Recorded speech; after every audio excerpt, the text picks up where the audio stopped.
Resumen de la Biblia del libro Segunda de Timoteo, parte número 1. Saludo e identidad espiritual, capítulo 1, versículo 1 al 5. Introducción. En los momentos finales de la vida, las palabras adquieren un peso eterno. Cuando alguien sabe que su tiempo está por concluir, habla desde lo más profundo del corazón. Ya no hay espacio para lo superficial. Cada frase se convierte en legado, cada recuerdo en enseñanza, cada exhortación en herencia espiritual. Así comienza la segunda carta del apóstol Pablo de Tarso a su amado hijo espiritual, Timoteo. Pablo escribe desde una prisión romana. Sus manos están encadenadas, pero su espíritu permanece libre. El frío de la celda no ha apagado el fuego de su convicción. Sabe que el tiempo de su partida está cercano. No escribe para defenderse, ni para lamentarse, ni para buscar compasión. Escribe para fortalecer, para afirmar, para recordar. Esta carta no es simplemente correspondencia pastoral, es un testamento espiritual. No es un saludo protocolar. Es una declaración de identidad, de legado y de fe. Es la voz de un mentor que, desde la adversidad, transmite esperanza y propósito a la siguiente generación. Es un padre espiritual asegurándose de que la antorcha del Evangelio no se apague. En estas primeras palabras encontramos ternura, convicción y profundidad doctrinal. Pablo afirma quién es el apóstol por la voluntad de Dios, y también afirma quién es Timoteo, un hijo amado con una fe sincera. Antes de dar instrucciones, antes de exhortar, antes de advertir, Pablo establece algo esencial, la identidad en Cristo. En este pasaje descubrimos que la fe no solo se predica. Se vive. Se modela. Se transmite. Y se cultiva con intención. Descubrimos que el ministerio no comienza en el púlpito, sino en el corazón. Que la influencia más poderosa no siempre es pública, sino personal.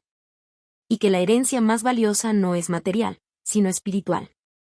Al adentrarnos en este texto, no solo escuchamos las palabras de un apóstol antiguo, escuchamos el eco de una verdad eterna. La fe auténtica deja huella, atraviesa generaciones y se convierte en legado.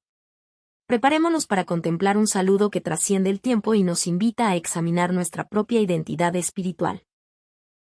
Saludo e identidad espiritual. Segunda de Timoteo capítulo 1, versículo 1 al 5. Pablo inicia afirmando su llamado. Pablo, apóstol de Jesucristo por la voluntad de Dios, según la promesa de la vida que es en Cristo Jesús. Desde la primera línea, establece el fundamento de su identidad. No se presenta como teólogo, escritor o líder influyente. Se presenta como apóstol por la voluntad de Dios. Su autoridad no proviene del reconocimiento humano, sino del llamado divino. En un contexto de prisión, abandono y persecución, esto es profundamente significativo. Pablo podría haber comenzado hablando de sus cadenas, de las injusticias sufridas o de la soledad que experimentaba. Pero no lo hace. Afirma su propósito. Su ministerio no nació de ambición personal, ni de un proyecto propio, ni de un deseo de prestigio. Nació de un encuentro transformador con Cristo y de la voluntad soberana de Dios. Su identidad no estaba en sus logros misioneros, las iglesias plantadas, los milagros realizados, los sufrimientos soportados, ni siquiera en su encarcelamiento. Su identidad estaba en su llamado y en la promesa de vida eterna en Cristo Jesús. Esa frase, la promesa de la vida, revela que, aún frente a la muerte, Pablo hablaba de vida. Su esperanza trascendía las circunstancias. Para él, el Evangelio no era solo doctrina, era vida eterna asegurada en Cristo. Luego dirige sus palabras a Timoteo con una ternura que conmueve. A Timoteo, amado hijo. Aquí no habla un superior a un subordinado. No es un jefe dando órdenes a un asistente. Es un padre espiritual hablando a su hijo en la fe. Pablo de Tarso había acompañado a Timoteo en viajes misioneros, lo había instruido, corregido, animado y formado. Habían compartido peligros, persecuciones y desafíos ministeriales. La relación entre ambos no era simplemente funcional, era profundamente afectiva. Había amor genuino, cuidado pastoral y acompañamiento constante. Pablo no solo enseñó doctrina, compartió su vida. Y esa es una lección poderosa. El discipulado verdadero no se limita a información, sino que implica formación y relación. Pablo continúa recordándole algo esencial, trayendo a la memoria la fe no fingida que hay en ti. La expresión fe no fingida significa una fe sin máscara, sin doblez, sin hipocresía. Es una fe sincera, transparente, coherente entre lo que se cree y lo que se vive. No era una fe superficial ni simplemente heredada como tradición cultural. No era una religión externa. Era una fe viva, activa y visible. Pablo no elogia primero sus habilidades ministeriales, ni su elocuencia, ni su liderazgo. Elogia su fe. Porque antes que predicador, Timoteo debía ser creyente. Antes que líder, debía ser discípulo. Antes que servidor, debía ser hombre de fe. Y entonces Pablo señala algo hermoso y profundamente significativo: esa fe tenía raíces, la cual habitó primero en tu abuela Loida y en tu madre Eunice. Loida y Eunice no aparecen en grandes relatos de hazañas públicas. No realizaron viajes misioneros documentados ni escribieron epístolas. Pero su influencia fue decisiva. Timoteo no surgió espiritualmente en el vacío. Su fe fue sembrada en el hogar. Fue cultivada en conversaciones cotidianas, en enseñanzas constantes, en ejemplos silenciosos, en oraciones persistentes. Ellas representan el poder silencioso pero transformador del testimonio familiar. En una cultura donde muchas veces se exalta lo visible y lo público, este pasaje nos recuerda que el impacto más profundo suele comenzar en lo privado. El hogar puede convertirse en el primer seminario. La mesa familiar puede convertirse en el primer púlpito. La fe auténtica se transmite cuando se vive con coherencia, se enseña con amor, se modela con constancia, se corrige con paciencia, se cultiva intencionalmente en el hogar. La palabra habitó sugiere permanencia. No fue una visita pasajera ni una emoción momentánea. La fe hizo morada en Timoteo. Se arraigó en su interior. Se convirtió en parte de su identidad.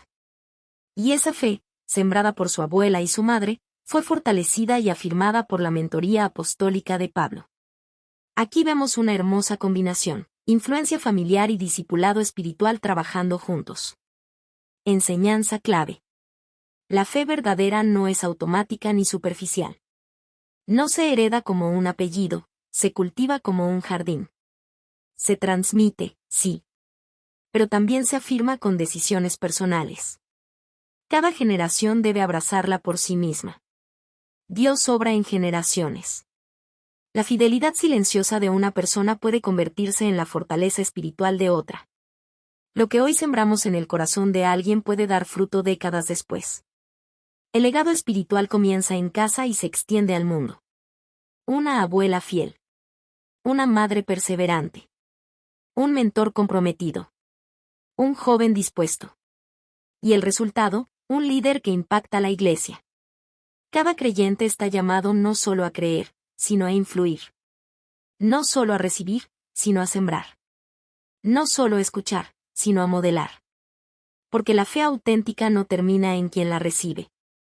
Se convierte en herencia viva para quienes vienen detrás. Conclusión. El saludo de Pablo en 2 de Timoteo capítulo 1, versículo 1 al 5 nos recuerda que nuestra identidad no se define por nuestras circunstancias, sino por el llamado de Dios.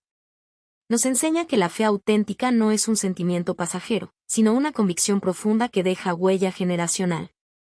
Desde una prisión romana, Pablo de Tarso no habla de cadenas, habla de promesa. No enfatiza la persecución, enfatiza la herencia espiritual.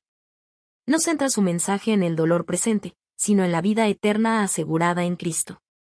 En un momento donde muchos podrían haberse dejado dominar por el temor o la amargura, Pablo elige afirmar identidad, recordar fe y señalar legado.